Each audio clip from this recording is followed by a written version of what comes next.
I moved into a new apartment a month ago. It's nothing fancy, just a small one-bedroom in an older building. The rent was cheap, the landlord seemed decent, and everything looked normal, at first. Then I started noticing the noises. It always happened late at night, usually around 2 or 3 a.m., a faint scratching sound like nails dragging against metal. At first I figured it was just rats in the vents. Gross, but not terrifying. I mentioned it to my landlord and he waved it off. Yeah, old buildings make weird noises. But then the sounds started changing. Instead of random scratching, I began hearing breathing. Not just any breathing, ragged, wheezing human breathing. It would start off slow and labored, then turn into this strange, uneven panting. It always seemed to come from the air vent above my bed. I started sleeping with earplugs in, telling myself it was just in my head. But last night something happened that I can't explain. I woke up around 3 a.m. to the sound of my closet door creaking open.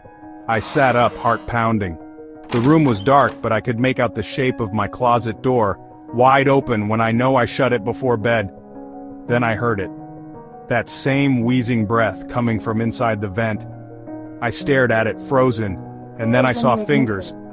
Pale, bony fingers gripping the edges of the vent cover. They curled around the metal, slow and deliberate. My blood ran cold.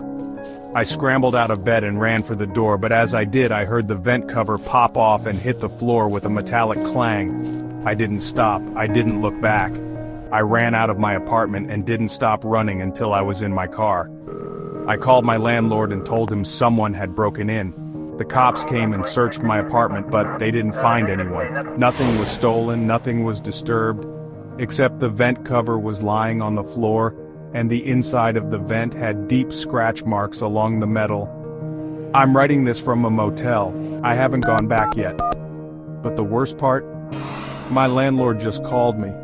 He sounded off.